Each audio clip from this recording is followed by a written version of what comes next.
This is the Big Woods Bucks podcast. Come explore the big woods and timber in North America with your host, Maine Master Guide and deer tracking expert Hal Blood. Listen to Hal and co-hosts Lee Libby and Joe Cruzy as they unlock the secrets of big woods whitetails. Each episode will provide valuable insights in the tried and true system Hal has used for the last 40 years to scout, locate, and hunt mature big woods bucks. Listen and laugh as the crew discusses Hal's legendary adventures and learn how to apply a lifetime's worth of lessons from the big woods to your own hunting and outdoor adventures. Hey everyone, welcome to the Big Woods Bucks podcast. This is episode 1, an introduction to the hosts and what Big Woods Bucks is all about. I'm Hal Blood, the host, and my co-hosts are Lee Libby from Rangeley, Maine, and Joe Cruzy from Norwich Walk, Maine. And today we have on the co-founder of Big Woods Bucks, Chris Dalty, aka Woody. We're gonna let Chris bring you up a little bit to speed on how Big Woods Bucks as a business got started, because he really was the idea behind making Big Woods Bucks a business after I wrote my first book titled Hunting Big Woods Bucks. So tell us how that went, Chris. Well, I had this idea that needed to share with everybody. Today we call it the Big Woods Bucks system, but the things that I was learning from you, being from Rhode Island and being so green, coming up to the Big Woods to learn how to... Oh yeah, let's talk about that a little bit, Woody. How'd we meet anyways? My buddy Marcus and I wanted to learn how to hunt in the Big Woods. We had no idea we were from Rhode Island. It's a small postage stamp of a state, and we knew that we needed to have a little guidance. So went to the Worcester Trade Show, or not the Worcester Sportsman Show, and met you there. And you seemed to be a pretty interesting guy, and you knew how to sling the words enough to keep us on edge on saying, do I really want to learn how to hunt this way or not? And so we hired you, came up that year, and it's been history since. Been intrigued by the whole thing. I had a lot to learn, though. I'll admit that. Pretty green. You were, huh? I remember that. Yep. So really, let me back up a little bit for a second here, because for any new listeners or people that's not familiar with what we call the Big Woods, I kind of come up with a definition of it myself, because when I started hunting in northern Maine back in the early 80s, I realized it was a lot different hunting, and the deer were totally different than hunting even in southern Maine, where there was rural areas, farm country and stuff. So the Big Woods is really, I found, like a different animal. Like instead of a deer, it's like an elk or something like that. It's just a different animal than what people think about white-tailed deer. So anyways, after a while, after running my sporting camp for quite a few years, I wrote a book about hunting in the Big Woods to try to help people learn a little bit more, or teach them how, or get them interested in it. And then from then on is how the Big Woods Bucks business rolled in. So that started in, would you say, Chris, 2007? Yep. We put that together, so it's been 10 years. Right. Stumbled through learning how to run a video camera. We had no idea when we bought our first video camera what to do with it. But you mean you were green at that too? Yeah. Stumbled through it. Yeah. Kind of like being green in a podcast. Yeah, exactly. I remember thinking the first time we ever came up here that I told Marcus one night when you weren't around, I said, this guy is either full of bull or he's larger than life. Because you'd come home every night, or the first couple of nights, and you'd have all these stories about these encounters with these bucks, or you jumped a bear along the way, and I'm used to sitting 100 yards off a road, waiting to ambush something, not knowing what's going on in the animal world. And you kept coming home with these stories, so I couldn't leave it to chance. I had to find out whether it was really true or not. This seemed like it couldn't be. It was not familiar to me, but I found out it's pretty cool. How'd your first day go Not good. Why'd you bring that up, Lee? Well, I heard a story about Chris Dalty's first day in the woods, and I believe it started at the porcelain throne, didn't it? Yeah, I put too much pressure on myself. Yeah. It did. Yeah. I've come a long way, though. That's why he said he was green. Green behind the gills. Yeah, that's right. But isn't that really what everybody, you were intrigued to some extent when you met Hal, as far as, all the stories that he had and the ways that he was consistently, the walls speak for themselves. His trophy room speaks for itself. But Oh, absolutely. Nobody can doubt, you got 30 deer on your wall that all go over 200 pounds. Yep. Anybody should listen. Right. So That's tell what us- I needed. Yeah. But you got to me about the same time, though, I think, didn't you, Lee? Yeah, 2006. It was late season 2005. I had shot a nice buck in Maine, over 200 pounds, on bare ground. And prior to that, I'd been dinging around the Rangeley countryside, Adamstown, Lincoln Pond area. I call it following bucks. I'd follow them until I caught them, try to get a shot at them, but wasn't very successful at it. Didn't realize that bucks would tell you what they're going to do if you were smart enough to read the signs. So, funny story, I shot that buck in Maine 2005. 2 days later, we get 2 inches of snow, so I grabbed my rifle and head for New Hampshire. Cut a buck track right off the road. Took the buck in there probably half a mile, and it looked like a sheep pasture. That buck had stayed there and fed for hours. I told myself, geez, that buck's got to be right here laying down somewhere. I didn't take 10 steps, and I thought to myself, you fool, that buck's up on top of a ridge somewhere, laid down for the day. So I dropped my gun down, took 2 steps, and the buck stood up right in front of me and took off. And I couldn't get a shot at it. I think I was just in such awe. And I chased him the rest of the day, saw him 2 or 3 more times, and never could get a shot at him. So I was so mad, I went home, and I had been reading Hal's articles in the Northwood Sporting Journal. I picked up the phone and dialed 411 for Hal Blood in Jackman, Maine. I dialed the phone and he answered. So I said, hey, this is Lee Libby. You don't know who I am, but this is what happened to me today. I says, I can chase those bucks and I can catch probably 1 out of every 10. And he says, wait a minute. I don't know if I can catch 1 out of every 10. I'm like, well, whatever the ratio is. It seems like I see a lot of tails.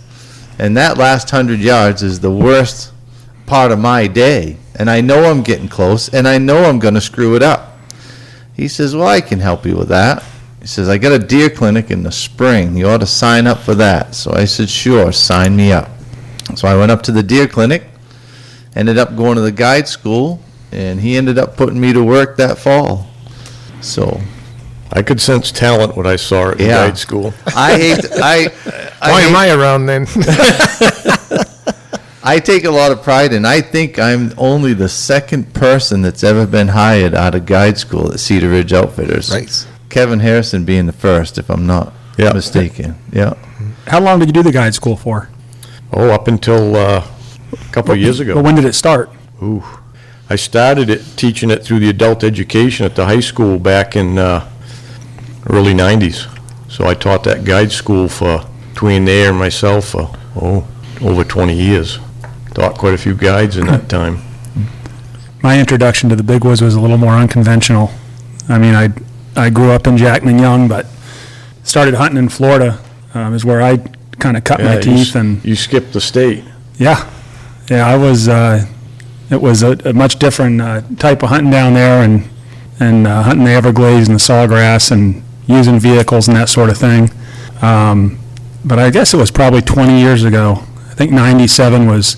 I came up because my family had a place up near Jackman my whole life, so I'd come up in the summers and come for Christmas, but I'd never come for deer season. And I started, I think, in 97 and started tracking, and I mean, it's been an addiction ever since. You know, once it gets you, and you start chasing deer that way, but there's a lot of learning along the way. The best thing I ever did was went to work for Hal. I dropped everything. I had a business. I mean, the economy was kind of crappy back then anyway, so it was a good opportunity for me to come up. And I got my guide's license and went to work for Hal. And I got to hunt every single day. I just had to carry a client around with me, and we saw some nice bucks that first year. And every night I got to go back and sit at the table with some of the best buck trackers in the country. You got Kevin Harrison and Mike Stevens and Hal Blood and Mike Featherstone and Tommy Hamilton. All those guys had much more experience than I did. So I could sit there and say, I had a buck do this today. And everybody around the table would say, oh yeah, Liv. Well, let me guess, he did this next. And I'm like, how did you know that? Well, after 50 or 60 of those, you figure it out, So I'd be like, all right, well, I'd file that away and take it into the woods with me the next day. Yeah. And it just increased my odds of me and my client being successful. And I put a lot of pressure on my clients because I was hunting that buck like I wanted to kill it. And when we did get it, that's how I felt. Like I was part of this mission. And Did your clients notice you taking notes? no, no, I was a good one. I kept it all to myself. I never let them know what I didn't know. Yeah, you got to fake it till you make it, right? Yeah. It's a good way to learn, though. I mean, and especially in that situation, is being able to be on the ground every day, and because you can go to all the schools in the world, but the only, you have to actually put it to work and get in the woods for it to Yeah, absolutely. learn There's- something. There's no substitute for gaining your own experience, because you can't get experience by reading or watching a DVD or anything like that. Well, practice makes perfect, and the average deer hunter hunts every Saturday. The fortunate ones get a week off. The most fortunate ones get 2 weeks tops, 10 days out of the year to hunt. As a guide, Cedar Ridge Outfitters, we hunted for 5 weeks, almost every single day. And if our clients didn't feel like hunting, we still went hunting. Yep. That's years of experience in a short period of time. How often did that happen where the client was just wore out and couldn't go another day? If I wanted to wear them out, I could wear them out by Wednesday. That meant I had Thursday all to myself.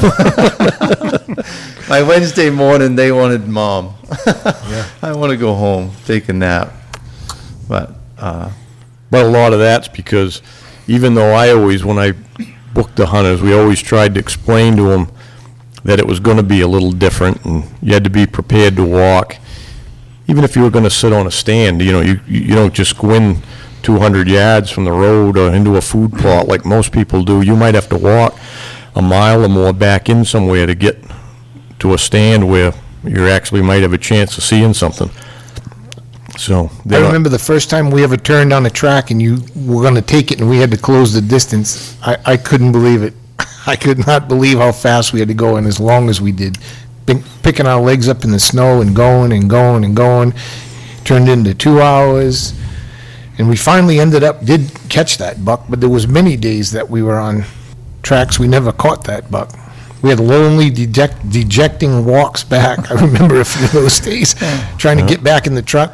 my interview process was the township of Gorham Gore in one day, Yep. scouting for moose. I don't know how many deer we saw. We saw 2 bucks that day. We saw a big bull from the air that morning. I got home and I called my wife and I said, I think he's trying to kill me, but if that was the initiation, I think we did pretty good, because that time of year you got that witch hobble that wants to kill you and eat Yeah. you, you know.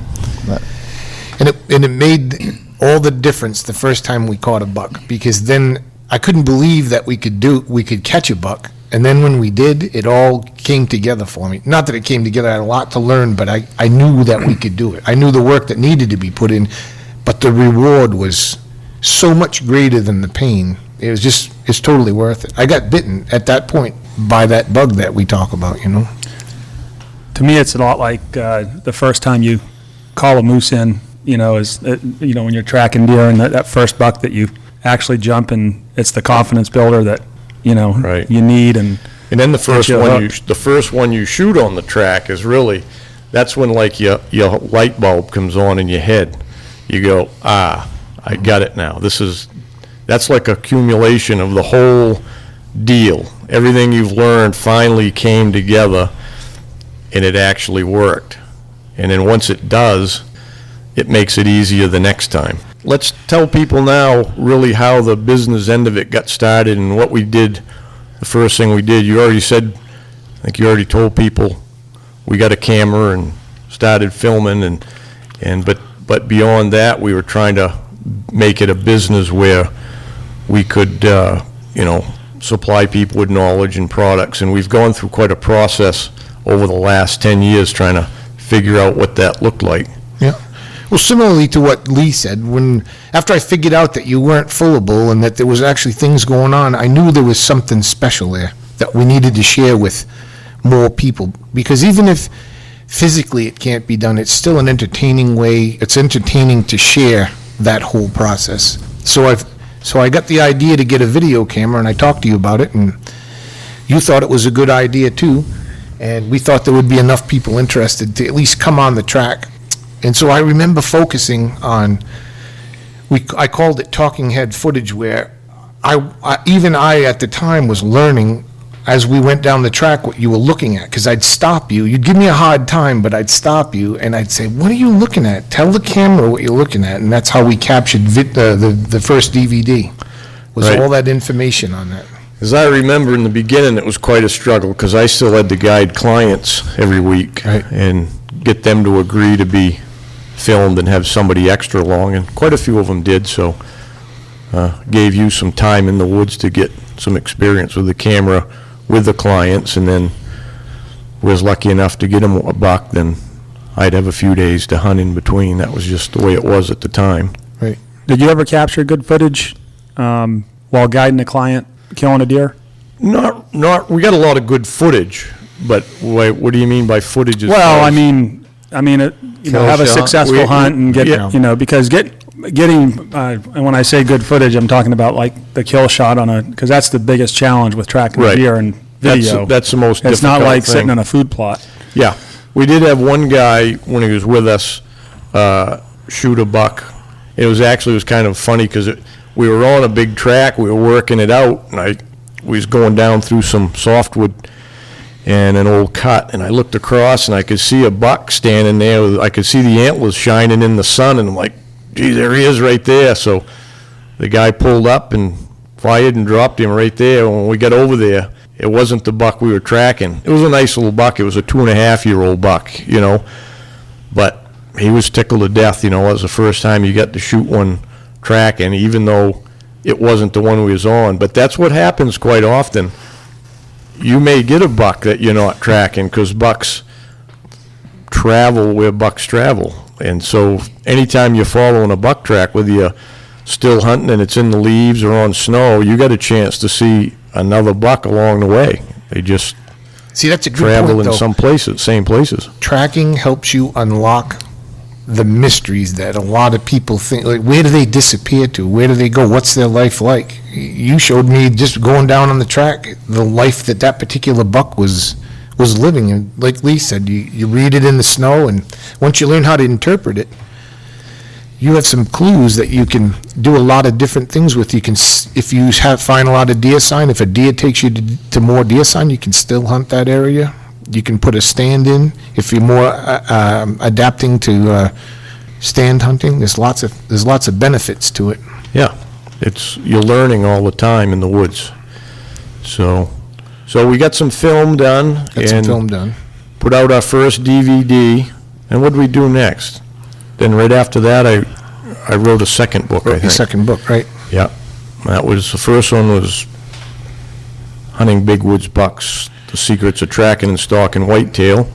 I think we came out with the tracking guide because as we released the first DVD, I got to talk to thousands of people. I mean, literally thousands of people, whether we're doing shows or they'd call the office or what have you, and they kept asking me, what it's like, what would he do if he was on the track here? What's it like when you're with him? And so we get this idea to put that tracking guide together, and it takes you step by step. Your thought process is, if the buck's doing this, if he's doing that, whatever. I mean, it takes you through from when you cut the track, how to age it, what a buck track looks like, measuring. We put a ruler in there. Right. So then and then the next book, the second book was Hunting Big Woods Bucks Volume 2. And then what was next? No, the next was the DVD. Real Deal DVD. Yep. And we did a moose hunting one. And we did a lot of speaking engagements in between, because as it as people got familiar, they wanted to hear more. Right, we started doing speaking at the trade shows around the Northeast and just grew from there. So- T-shirts. I sold 1 million T-shirts. I sold T-shirts to people that it wouldn't even fit them. Yeah. You need this T-shirt. Well, no, really, we should tell them, once we figured out that not everybody related to you or didn't know if they could do it, that's when we decided to bring the team on.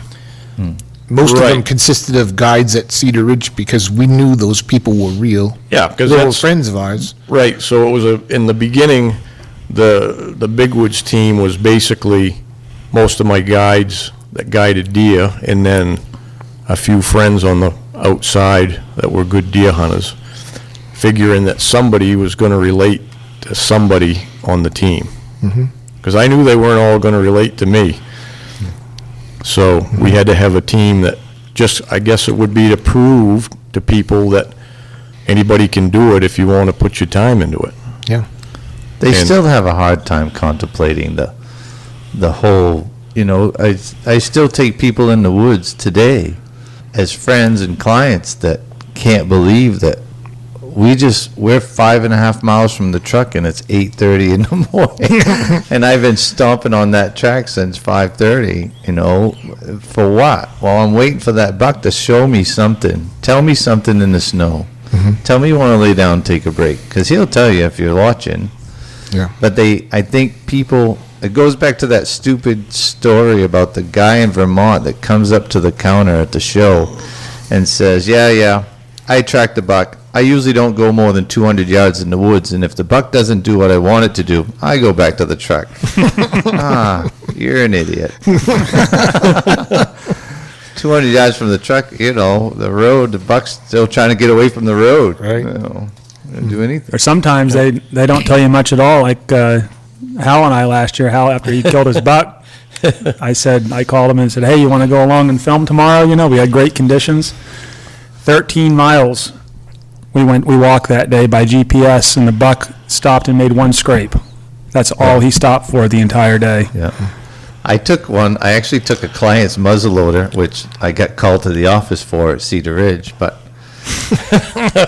it was a good client. He was a big gentleman, and he was done walking. I think it was Friday, and I cut a monster track at mile 15 on the High Chaparral in their ways. And he was just dragging his toes, and I'm like, man, I think we can catch this buck. He says, I can't catch that buck, but you might be able to. And he was headed directly for town. He was going to yard. There was 16 inches of snow. So I said, all right, I'll take your gun. You take my truck. You go back to the Holed Road, and you head back towards town on the Holed Road, and keep your radio on, and just keep chatting a little bit here and there and see if we can find you. So I take the buck track, and I take that buck. Where did I come out? By the ponds there.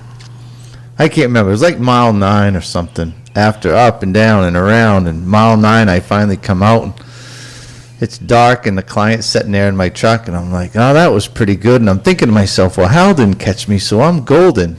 Client says, geez, I ran into Hal. I'm like, what'd you tell him? He says, I told him you were on a buck track with my gun. I'm like, oh, shit.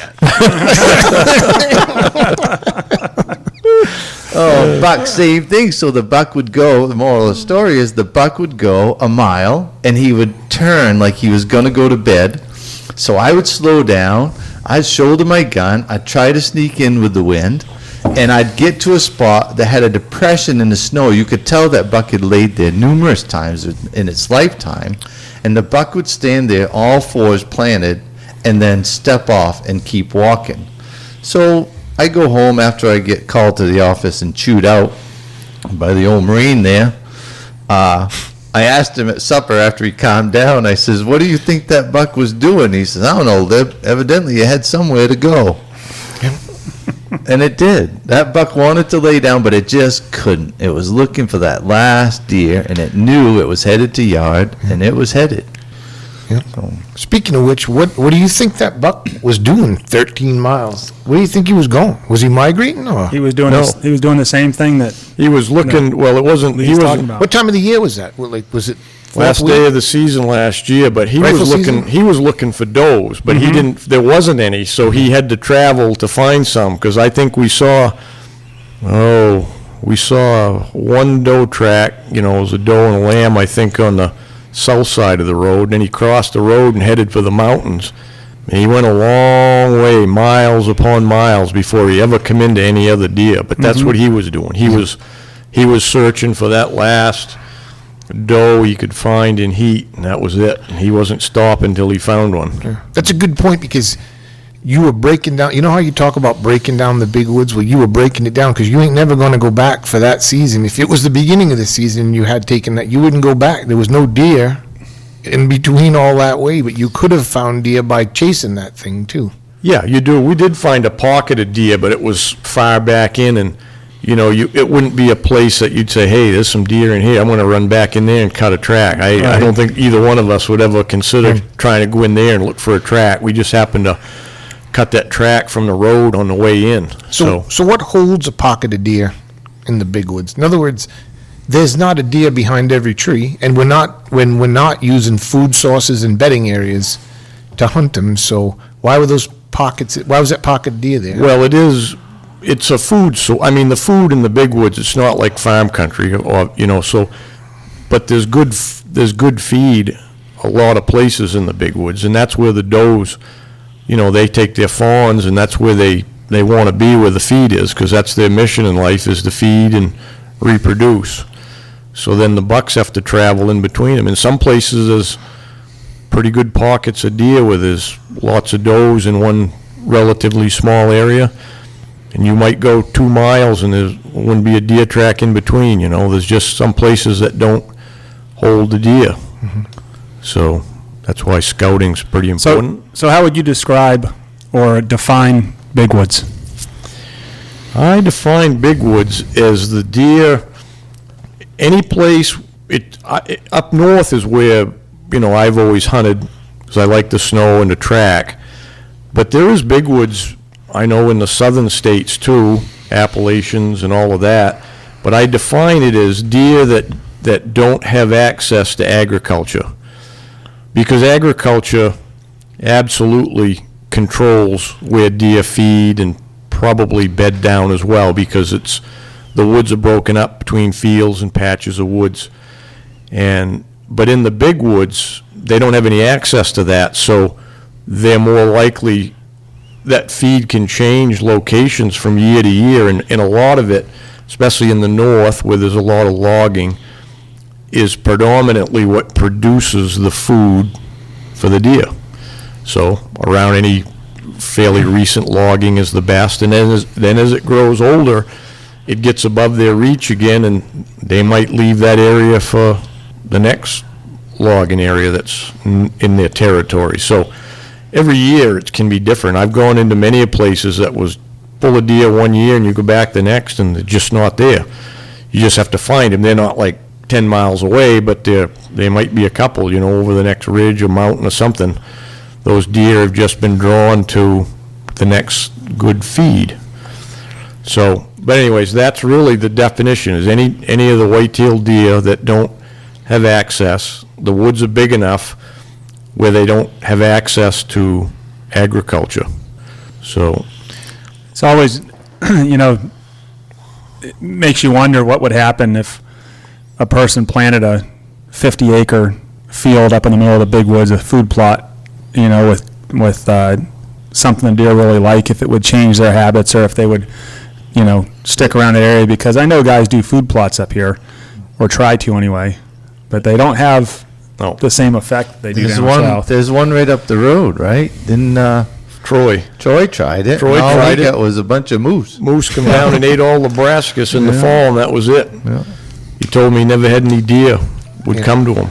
I remember when we built our new place up north after we sold Cedar Ridge, my wife wanted to put some, it's in the middle of the woods, so she wanted to put some that deer food plot stuff out in one section of the lawn there. So she got some, I don't know, different clovers and I don't even know what kind it was, a deer feed, and we planted it all down there, and it come up, and we had deer around, and they'd walk right through it. Never see them put their head down and eat clover, never eat nothing. And one morning I remember I got up and I was looking out off the porch, and there's a great big doe standing on the edge of the driveway, 50 yards from that little food plot, feeding in the jewel weed. It's a wild weed, and it was growing on the edge of the driveway, and she was chowing right down on that 50 yards from the food plot. There's just so much feed in the woods that they don't need to go to a food plot, and it's unnatural to them. Not to say they wouldn't go to one, but it's really a waste of time in the big woods trying to draw a deer to a food plot. They're not going to be drawn to it enough to be consistent like they would be where they're used to agriculture. Like I said, totally different deer. That's what makes it fun. They're so unpredictable. Now, talk a little bit more about where Big Woods Bucks is now as a business and how that progression is taking place. Yeah, so similar to what Lee mentioned before, we'd come back from our hunt, you and I, and we'd have our own stories to share, but the team or the guides at the time, Lee sitting around the table with Kev, and we'd all get together and we'd tell the day's story. And we kind of figured out amongst me and you how that we had a lot of talent in front of us, and we needed a team because they related to people differently. They had a lot of similar ways that they hunted, but they also had their own flair, which was really neat. Well, that's what I know in the beginning. I know you, for one, was always trying to think you had to do everything exactly like I did, like be a Right. clone. Yep. And it doesn't work, does it? No, it doesn't. No. You get to, there's like the saying, there's more than one way to skin a cat. There's things you can learn and how to hunt in the big woods, and then you put your own personality, a flair on it, and that's how you'll be successful at it. Because believe me, if you're trying to clone me, that's going to be painful.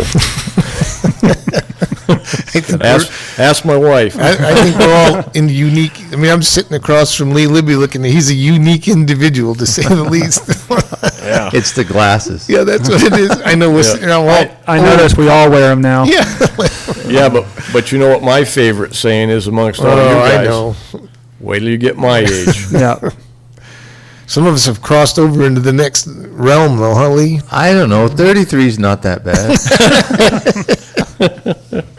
Well, we walk in the woods sometimes like 30-year-olds, don't we? Oh. Yeah. Yep. So after this, then the last part of it is it's just been a progression of like technology. We went from video, now we have on-demand video on the website instead of a DVD offering. And then Joe came up with this podcast idea because many people tell us that they would like to interact or be in some of these discussions that we've had. And we've had some really cool discussions during when we went to Ontario, Lee. We had some discussions at night that I'm sure a lot of people would have laughed at, but also learnt at. So, Well, it's a great learning tool. So, like I say again, I came home and I got to sit down with some of the best buck trackers in the country. Hands down, nobody can argue that. Nope. I know a lot of good buck trackers, but when you consistently kill 200-pound deer, mature bucks. yeah, mature bucks, you're the man. I don't care. And there's a lot of guys in Maine that no one ever talks about or knows about that are unbelievable hunters. There's some guys over.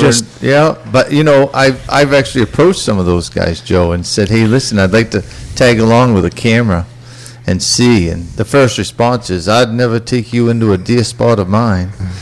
I'm not looking for your deer spot. I'm looking to see if if you're away, it's got to be similar. You know what I mean? It has to be." I did the same thing. A good friend of mine, Rick Labby, is an excellent deer tracker, just a great woodsman and hunter. And when I first met him, probably 10 years ago, I said the same thing. I said, let me follow you with a video camera because, he's just one of these guys like Hal that consistently kills a big buck every single season. It's not just luck. Zero interest whatsoever. Right?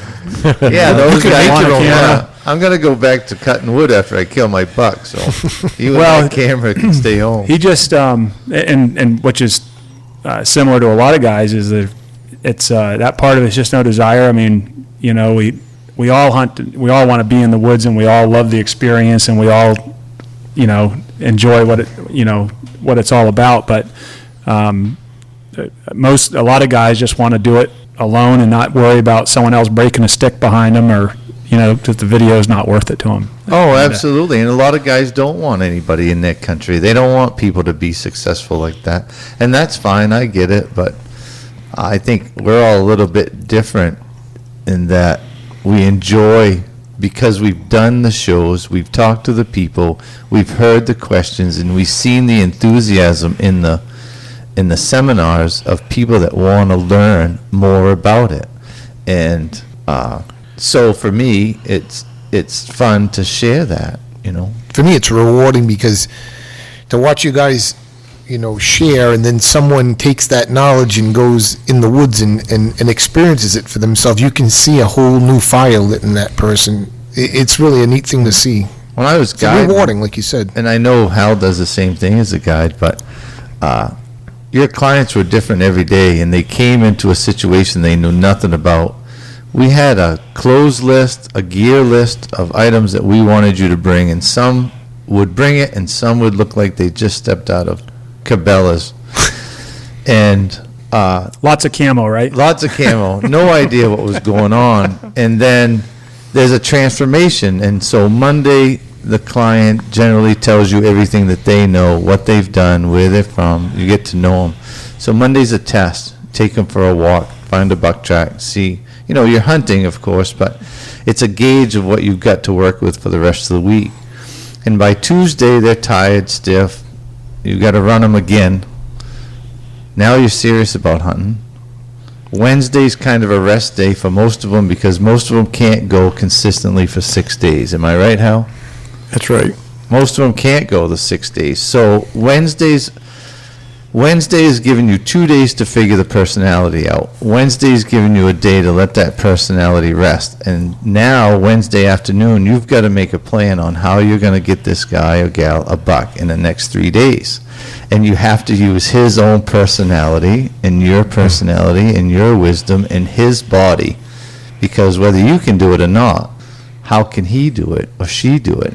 And if they have any physical limitations, you have to, as a professional, figure out how am I going to get this guy a 200-pound buck when he can only do 4 miles a day. So Only as that's strong as the weakest link. right. So that's when you start to really become good, and you start to pick your bucks, and you start to pick the toe draggers instead of the high steppers because the toe draggers are tired, and that's what makes us, I think, especially Hal, one of the best buck trackers and deer guides around, because you've got to be able you don't have to just hunt deer. You have to read people, figure them out, and use their strengths to help them.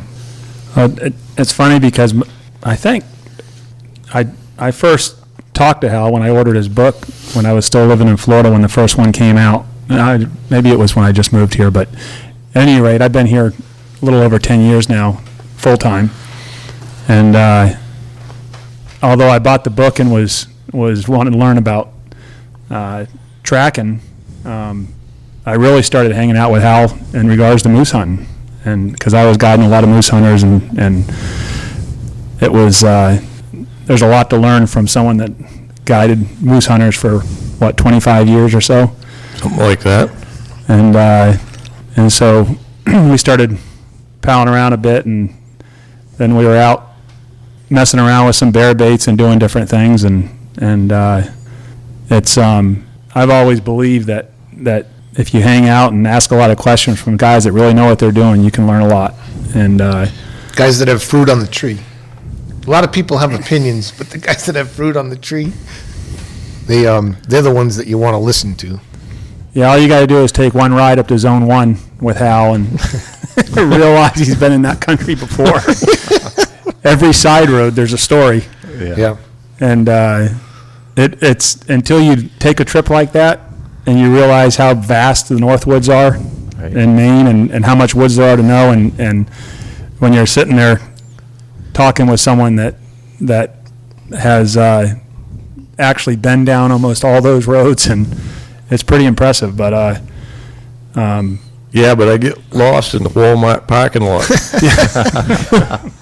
Lee, Remember when we went? I'm sorry. Remember when we went to New York, and I looked at you, Main Street, New York, and I'm like, Hal. You're like, what? I says, I forgot my compass. I remember that. How the hell am I gonna get out of here? If something goes wrong, he's like, Liv, I think we're just gonna have to accept whatever happens. And I'm like, I don't like that. I was scoping out the Hudson, how to swim across it to get out of there. I wasn't going to get taken down without a fight. No Every way. car that drove by, I'm like, I wonder if the door's locked. 'Cause I could club him and take his car. What were you doing in New York? Oh, we were going down to see a film premiere for a Lee's movie. Yeah. We were like ducks out of water. We had a good time there. Oh, awesome! It was time. fun. It was a great, Lee- another Lee- great thing. Yeah. Yeah, Lee was involved in a movie they made over in between Rangeley and Jackman. and Jackman and Rumford. One of his friends over there had an idea of a movie, and they filmed a whole movie over there. Came to Jackman, filmed some in Rangeley, and the name of the movie was The Guide. Oh, I didn't realize you had a part of that. Yeah, yeah. It was neat. It was John Myers wrote it and directed it. His son Ben shot it. We had a budget of $112,000, which we actually raised right in Rangeley. In one night, had a little party, and I sat in front of some people, and I didn't know anything about the movie industry, which that was another great experience I've had. But I believed in this guy, John Myers. I knew he was a good guy, and so I stood in the front of a room full of people with a lot more money than I had, and I said, "Listen, all I've asked this guy to do is keep the integrity of the main guide true. Don't make us look bad. And second of all, anything that has to do with deer hunting that's in the film has to be 100% accurate, because any of my friends that see it and pick out something that's not right, I'll never hear the end of it. So if you can do those two things, which he agreed to, then I agree to help you do the movie." And they gave us the money to do it, and we shot the movie. So 2 days into the movie, we didn't have any snow to actually show the tracking. So the story got rewritten because we had this gal, the actress Stephanie Leone, who was so good that the movie took a twist. He ended up rewriting that movie every single night for a week, and it ended up being what it was. But it came out as a great little film for $112,000, and it went to distribution through a company. I won't say the name because they failed miserably. And that's the end of the story. So where can it be seen now? I don't know if you can still get it online. It was supposed to go to Walmart. I think Walmart did a small run with it and then kind of discontinued it. But I think if you punched in on the web, the movie The Guide, you could probably find it and get a copy somewhere. It's on DVD, right? Yeah, I remember Yeah. the trailer, and it was Yeah. it was a good trailer. I mean, Awesome. it definitely was captivating. It wanted to make you Great watch point it. in my life, too. I know I'm taking up all the podcasts, but it's a great point in my life where, I was happily married at the time, and, What happened? They same thing that always happens.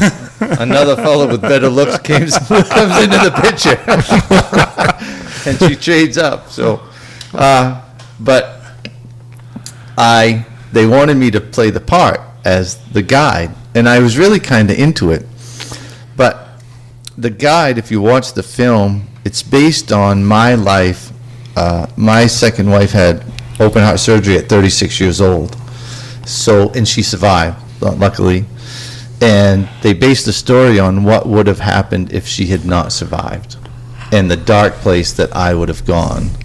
And that's how the movie was based on. Well, anybody that knows me knows I'm a pretty happy-go-lucky fella. So for me to act like some dark person that has all this turmoil inside of him is not in my character. So they sent me to acting classes in Boston. It lasted 4 hours. The gal said something in reference to, you have to go to this dark place and this is how you get there. And I told her, I says, if you ever say anything like that again, I just am going to lose my crap. And she looked at me and said, that's it. That's what I'm looking for. I need that out of you. And I'm like, no, I don't want to do it. That's not me. Don't want to go there. So we Skyped a guy from California Don Scribner. And 60, I think Don was 61 or 2 at the time, maybe 3. Came to Maine. He said, I need all your clothes, everything you wear, all your garb. And I'm just going to hang out with you the whole time. So he put my wool pants on, my wool jacket, my wool shirt, my wool hat, and everything. And he went into character, and he stayed into character for 7 days and never came out. And it was the neatest thing I had ever seen. Absolutely neat. Is that all it took to film it?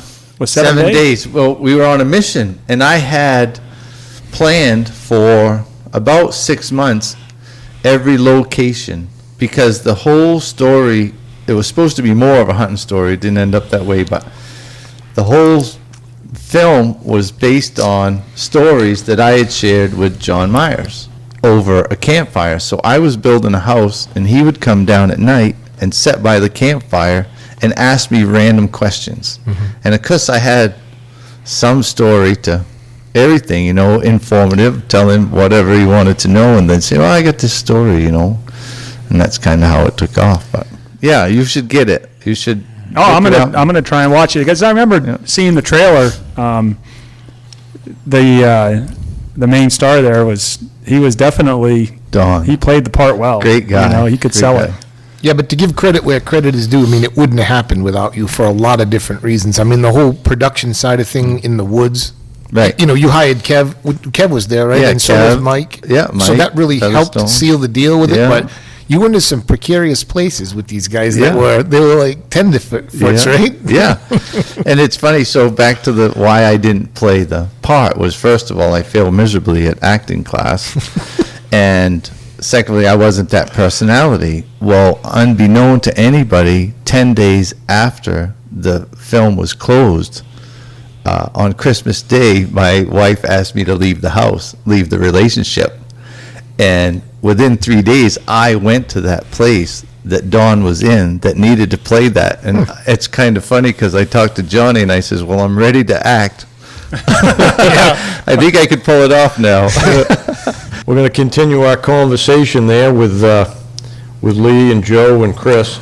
And when we continue on, I think what I want to get into a little bit more too is kind of get back to the task of really what our mission is with Big Woods Bucks. We've mentioned several things, but I guess I'll take you back to my beginning, because I guess it's really where it all did start when I ended up writing the book, and that's what got the business going. But I actually grew up in southern Maine, and my father was a deer hunter, but he was what I call a putterer.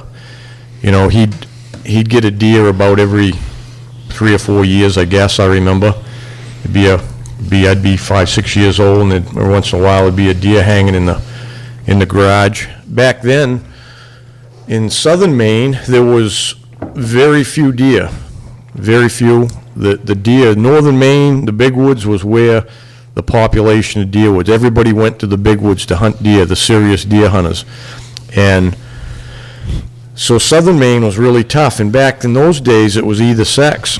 You could shoot anything, and it was kind of a big deal to get a deer. It wasn't, nowadays there's so many deer in all the states and across the country that people take it for granted. But back then, in southern Maine, it wasn't like that. But so my father would take me. I was grateful for that, even though he didn't teach me a lot about anything in depth about deer. He could see a track or knew what a scrape was, but he'd kind of just poke around and sit down, and so that's all I knew. That's how I learned. But when I was probably starting from the time I was 5 or 6 years old, he would take me, probably seemed like all the time, but it was probably once a year, and I'd have my toy gun, and I really thought I was going to do some damage with it, and then I went from a toy gun to a BB gun, and I'd take that when I went. And then in Maine, the law is they've changed it now, you had to be 10 back then to hunt. And so I was excited when I turned 10 to be able to go. And I remember he did take me one time. He had to give me his old Model 94 Winchester and borrow a gun just so he could could take me, and I think I went one time that year. And then the next year I went again, and I actually did see a deer. He left me sitting on a stump. I was 11-year-old. He says, "You stay here." He says, "I'll come back and get you later." And I'm like, "Yeah, okay." So I sat there, and I don't know how long it'd been, but a doe come walking up, and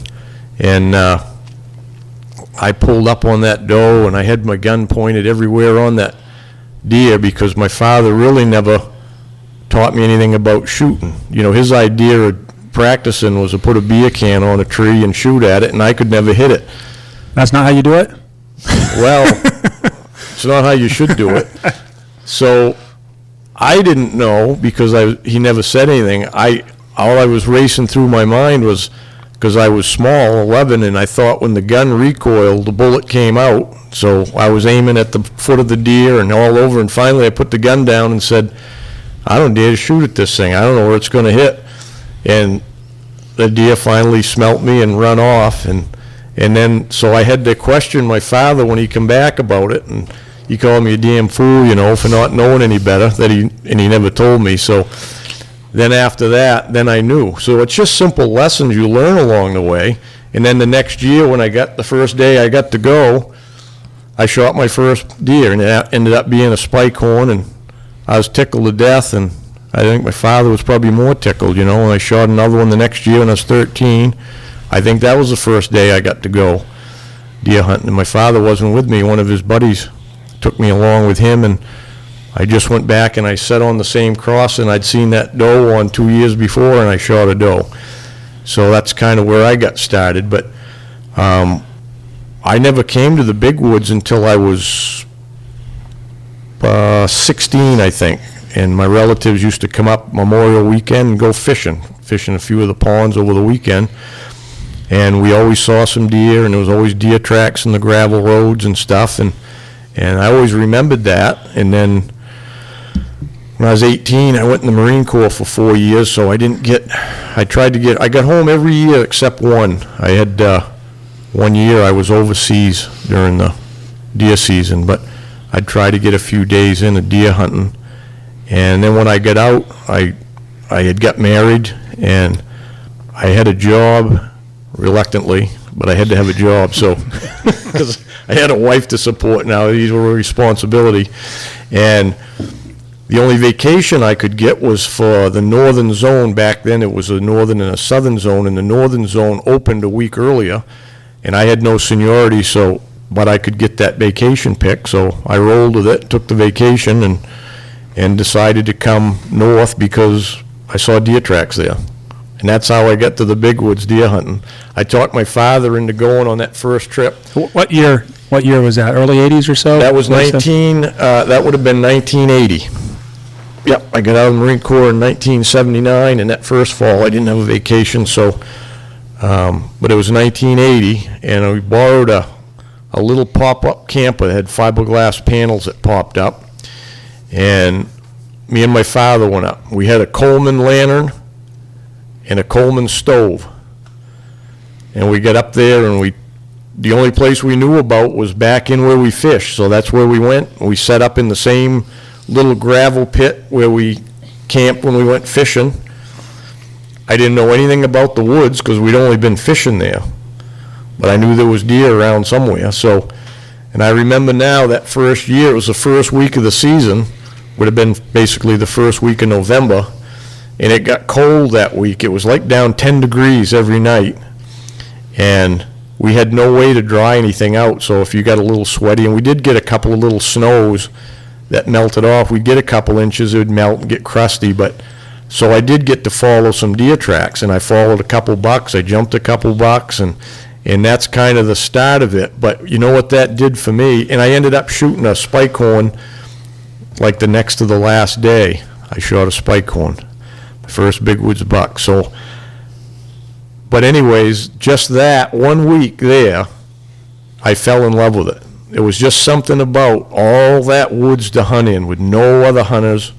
I mean, once in a while we'd see a hunter out on the road. There was some other guys that had camped in beyond us a few miles, and we'd see them once in a while. There was an old trapper that had a camp back in there, but it was pretty wild country.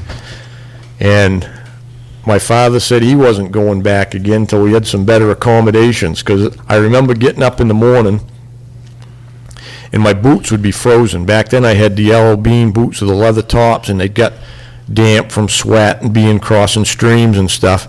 I'd go to put them on in the morning, and they'd be froze because it'd be 10 degrees out, so it was probably 15 inside, right?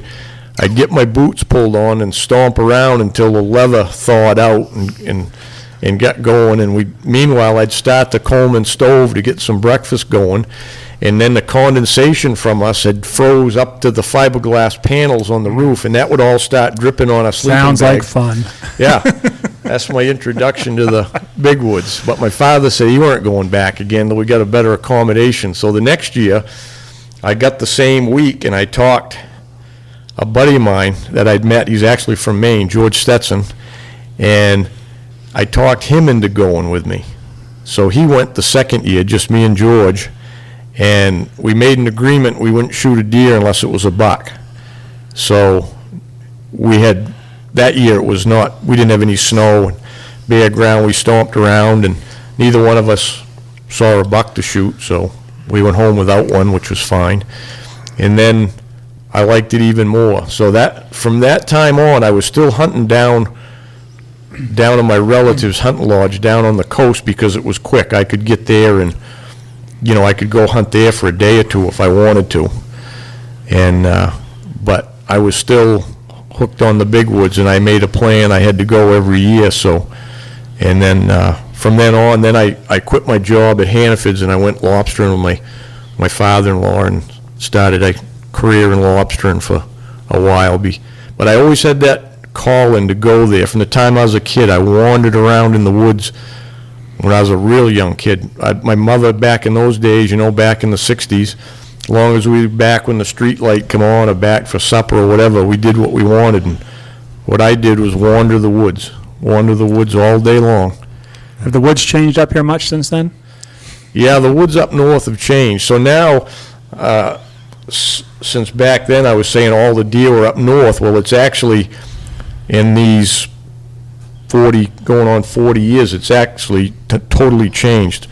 The big population of deer now is in southern Maine, the farm country, the rural country. I mean, right in downtown Portland now there's deer.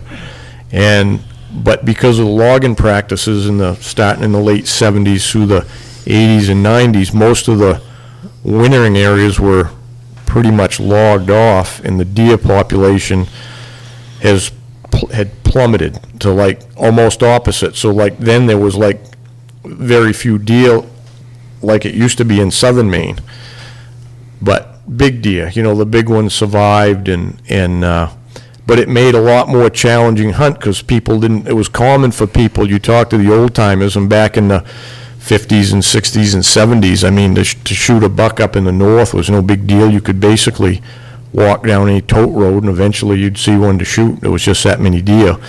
But it was bucks or does only also. And it was bucks and does. What year did that change? Remember? It changed, it went to the bucks only about, I think around 85. It was mid-80s. In the first year it was, they had a 3-day doe season, Thanksgiving weekend. And then the next year they went to a lottery system where they gave out a certain permits so they could manage it by wildlife management zones.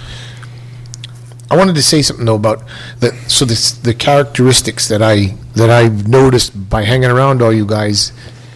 A lot of the things that you just described, the things that attract you to the big woods, is the same thing that holds a lot of people back, because they develop these fears because of the vastness of the woods, or not having any hunters near you, or not having any human beings for miles, you know, from you. So I guess that's why when we talk about why we started Big Woods Bucks, we wanted to share some of those characteristics and figure out ways to help people overcome that stuff. Yep, that's going to be another whole podcast. Yeah, it's a future topic, but it just reminded me of that when you said you were describing what was,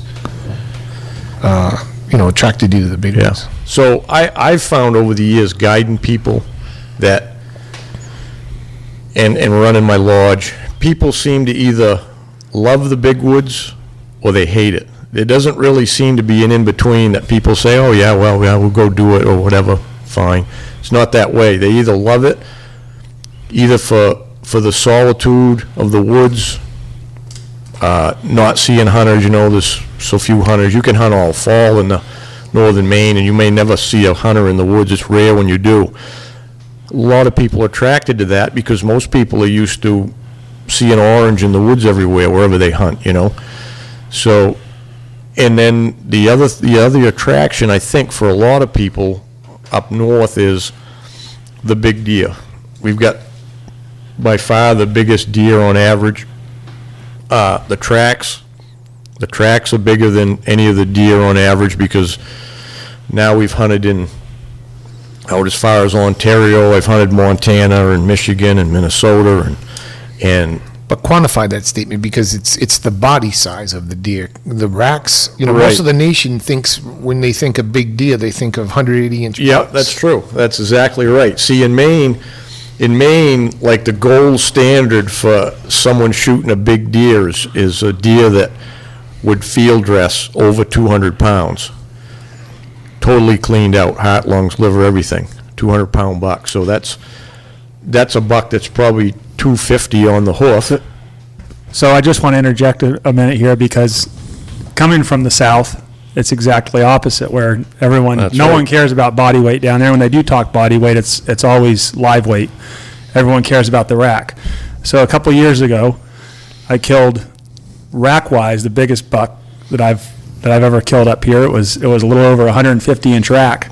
But I'll never forget going to Bishop's, and it's going up on the scale, and everyone's gathered around and waiting to see what it is, and they're all excited, and they said 197, and everyone just kind of, oh, and they turned around and walked away.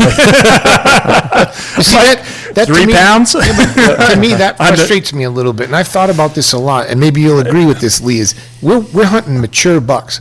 So we're hunting the mentality of that mature buck. We're going one-on-one with that. So a 197-pound buck is no dumber or easier to shoot than sometimes a 250 is. It's all about the age. It was also at the end of black powder season. Right. So How old was he that then? buck was. But how old was he? Oh, he was a mature buck. That's what I'm to be saying. Sure, yeah, no, He made but his mind. But that was just going to Hal's point. Yeah. That it is. I mean, it's within a pound. If it's 201, you're in.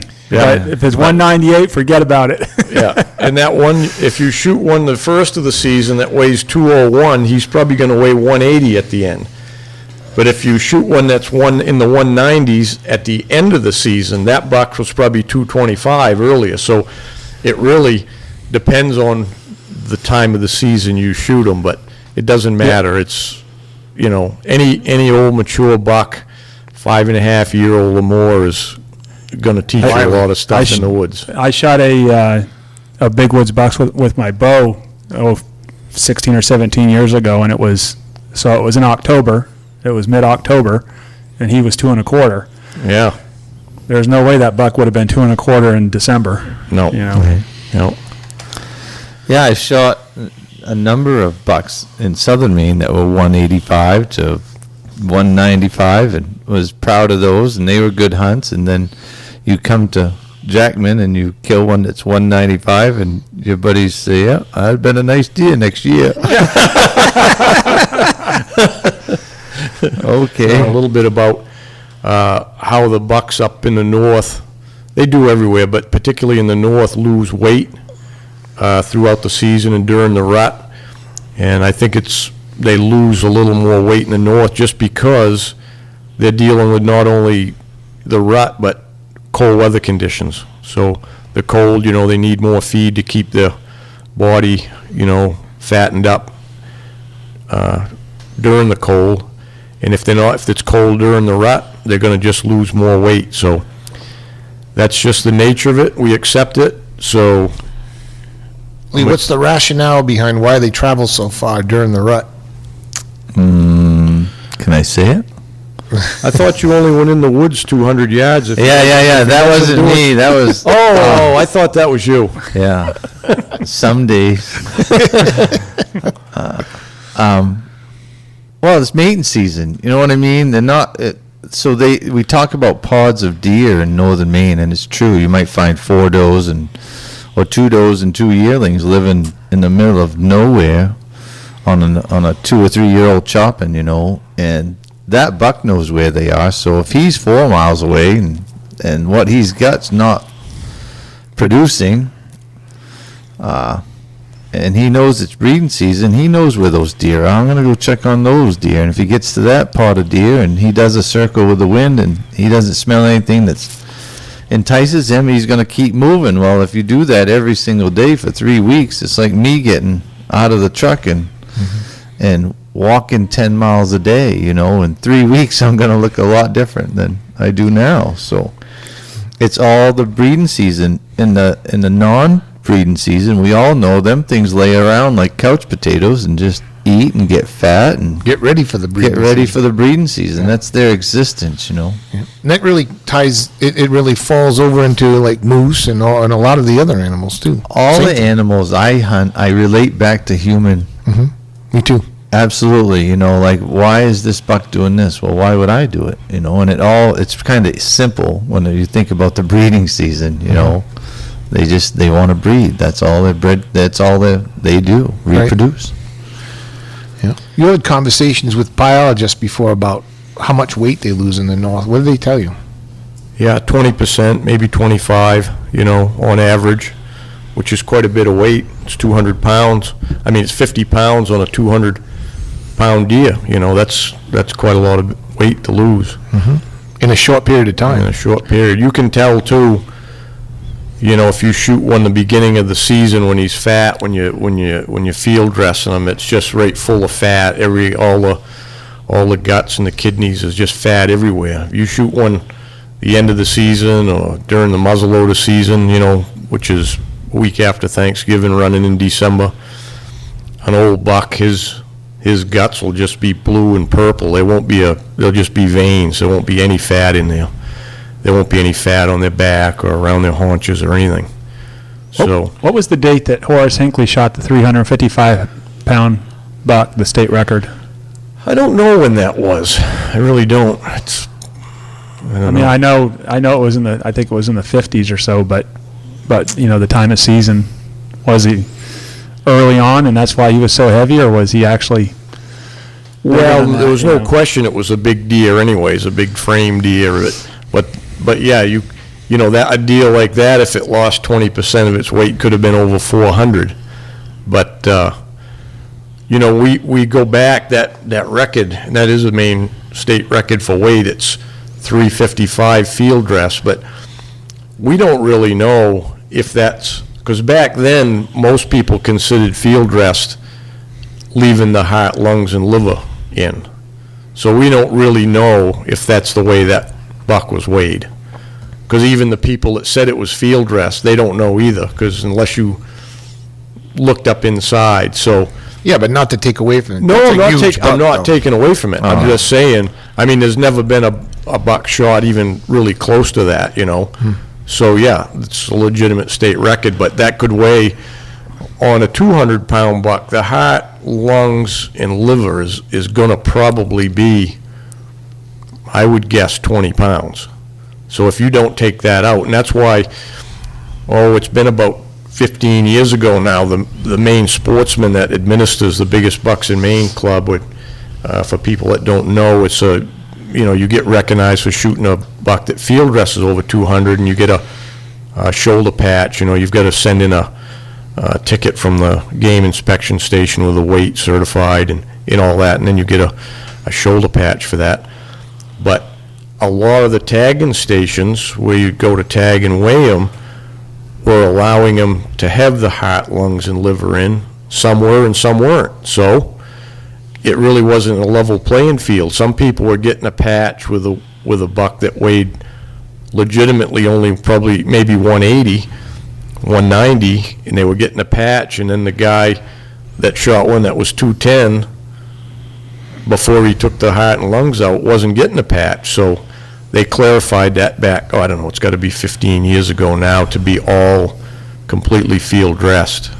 And when you do that, that's quite a buck if you shoot one over 200.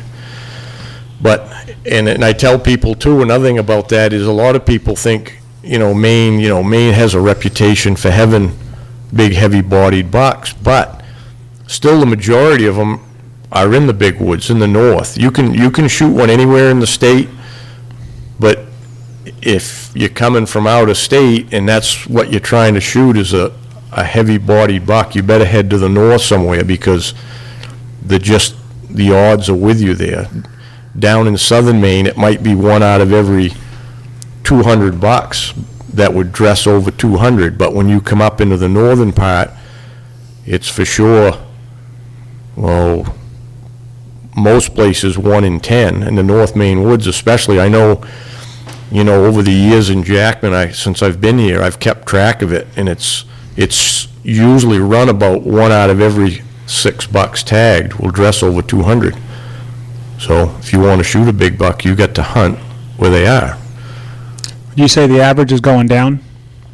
The average weight, Yeah, the number of 200-pound bucks the number that are of being them, harvested.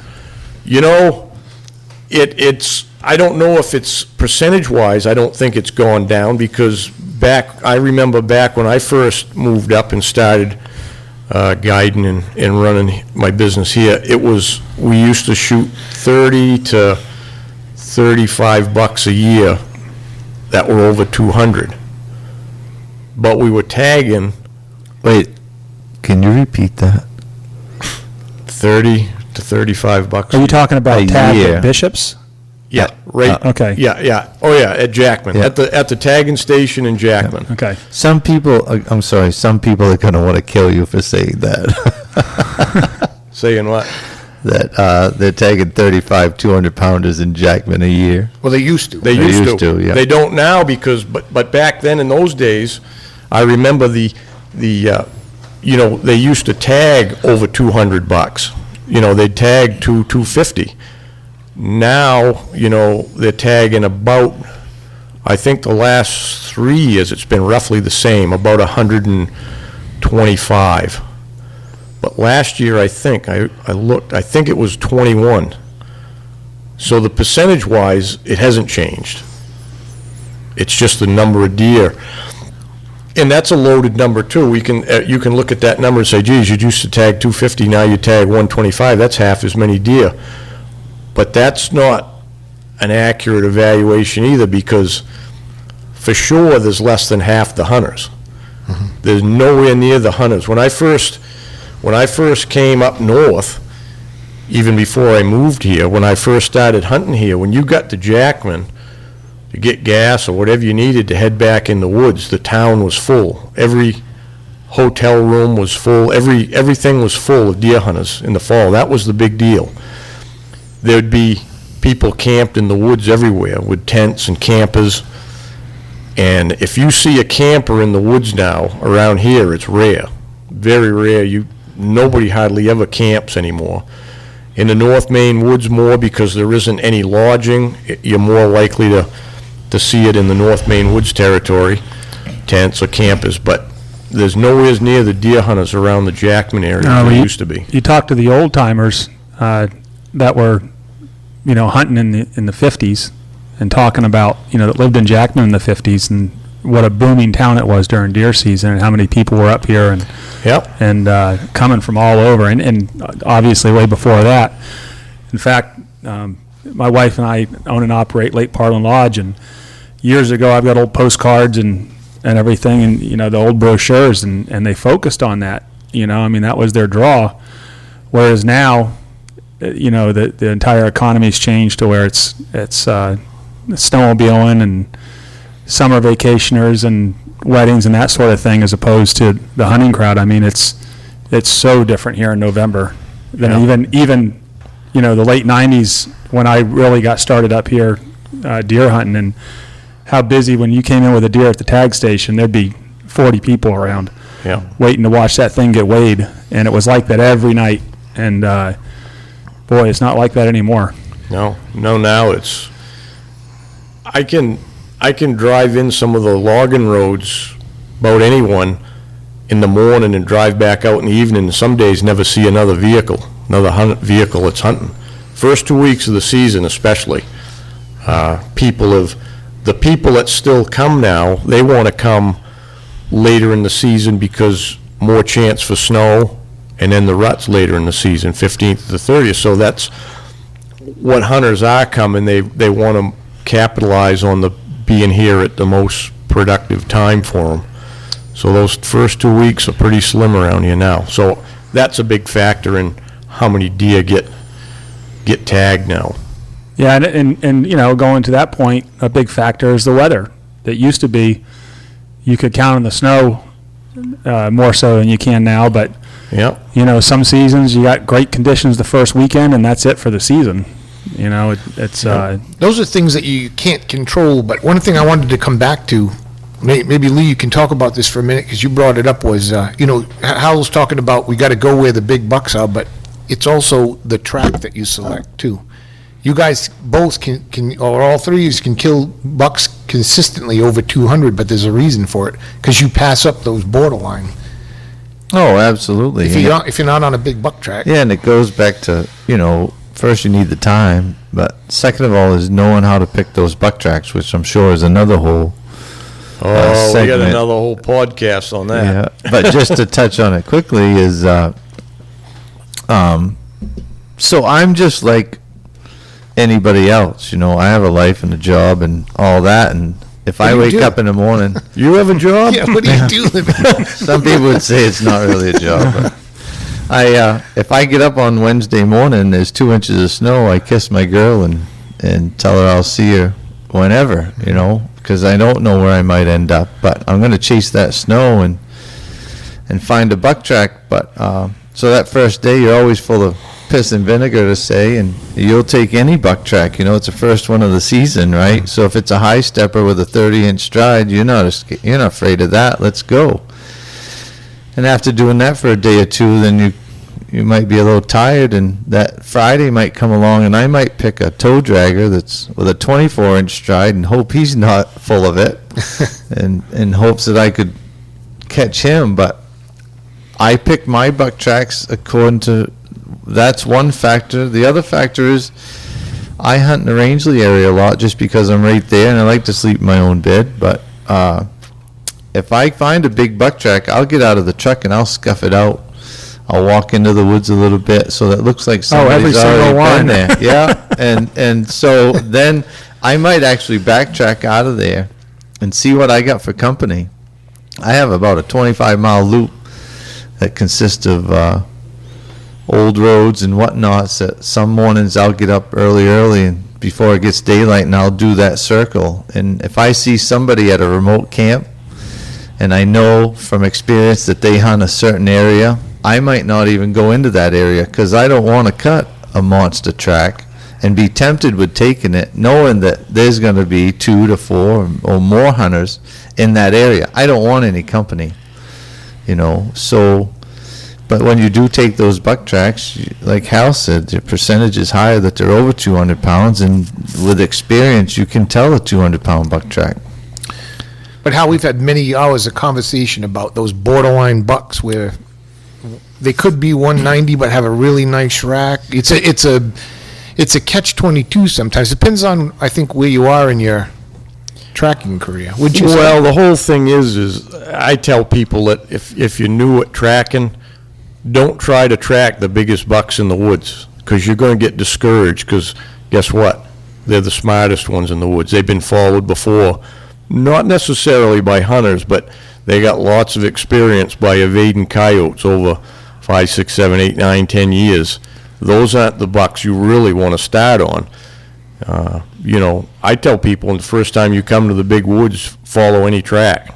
See if you can see the deer first. You don't know in the beginning. You might not know if it's a buck or a doe track, but if you can follow it and stay on it enough to catch up to it and see it, guess what? You just gain some experience. You'll relate that track to what the deer is. Is it a doe? Is it a small buck, a medium buck?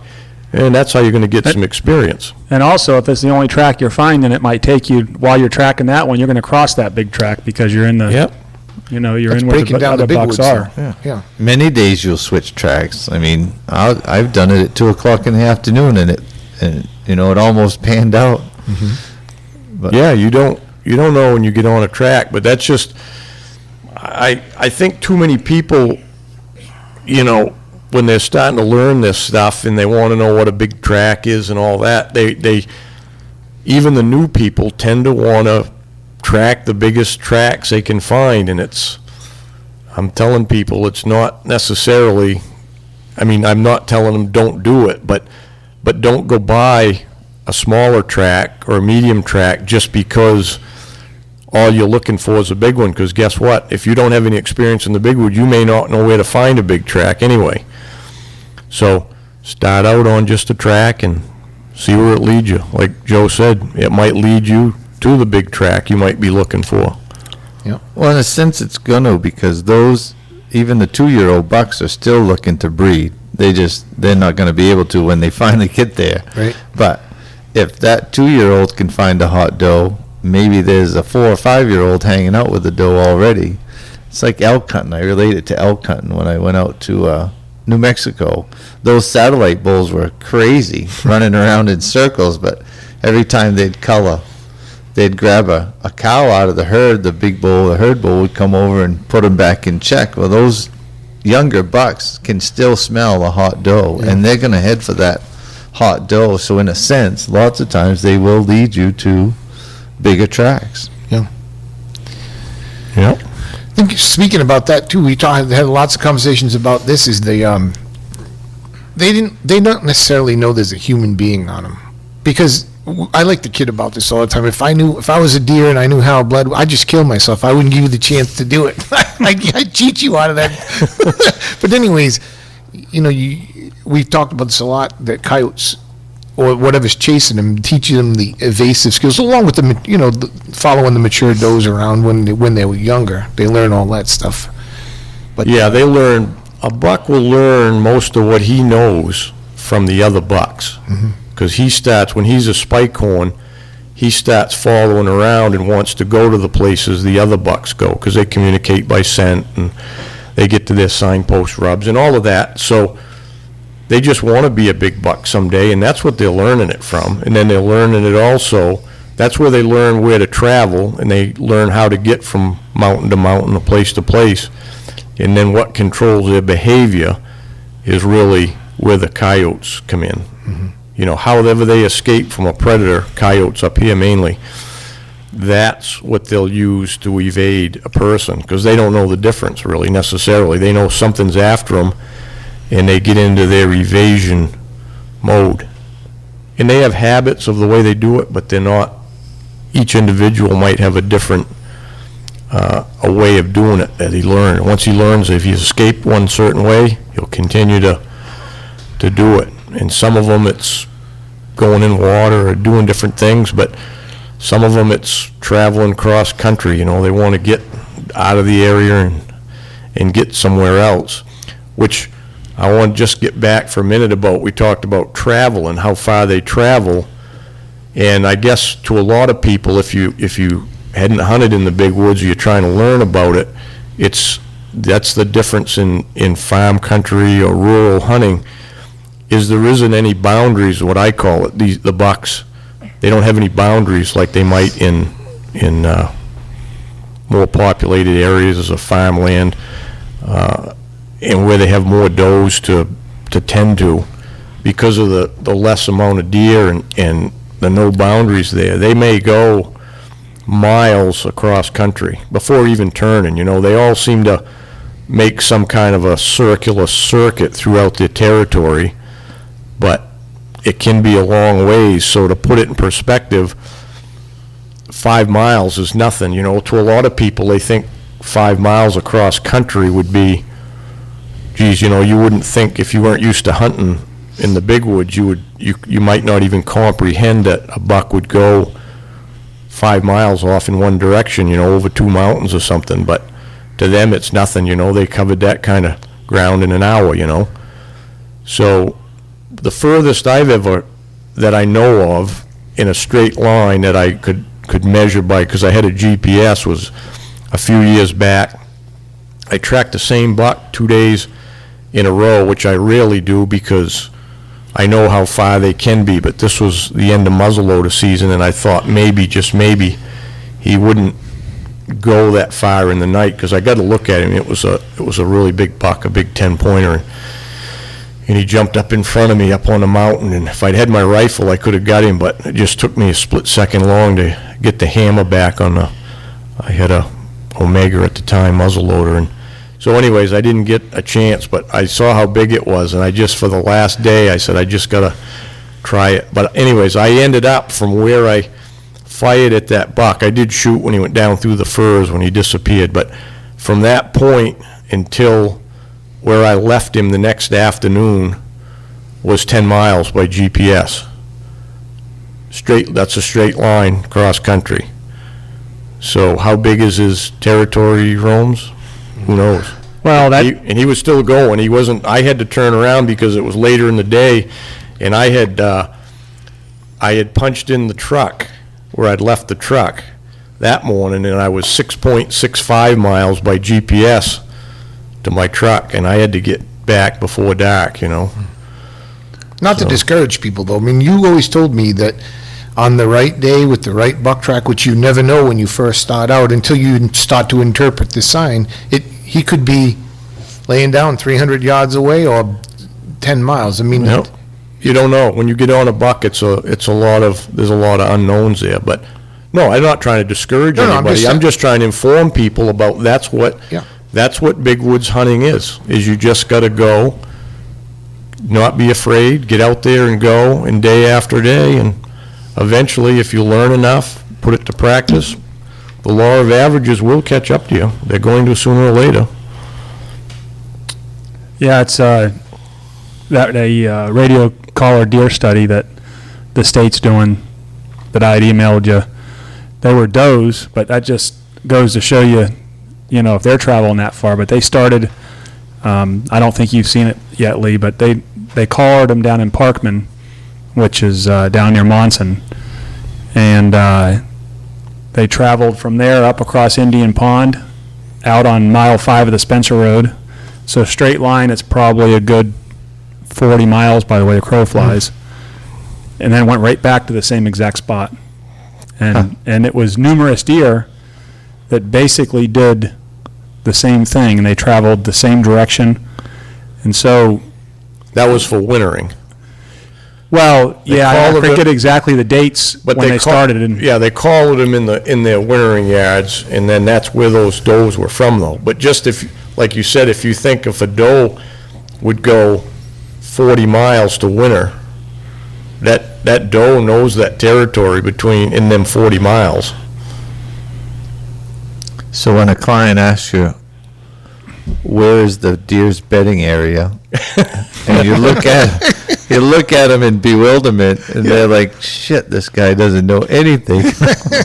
Wherever that deer decides to lay down for the night is its bedding area. Right. In the Northwoods, now down in southern Maine, you're right. If there's houses or industrial parks everywhere, and they have one spot that they feel comfortable in, then that's where they're going to be. But this isn't southern Maine by any stretch. Well, I learned in Rhode Island, just taking the skills of tracking, that the big bucks lay right up against houses because they live in people's backyards.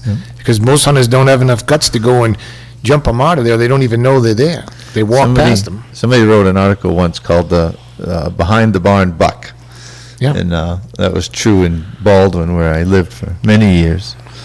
There was a couple old farms in the area, and lots of times we put enough pressure on them bucks, and they'd go right down to Harvey's barn and lay right behind it, because they knew we didn't dare get in there. I hope you've enjoyed this first podcast, and we're going to do many more, and we're going to cover a variety of topics over the weeks and see if we can get you interested in how to hunt in the big woods or how we do it. So thanks, Chris, for helping us explain what big woods is in the business. Yep, thanks for having me. You'll have to put up with Hal, Joe, and Lee next week, or the next 2 weeks, the next podcast. And what are we going to talk about in the next one?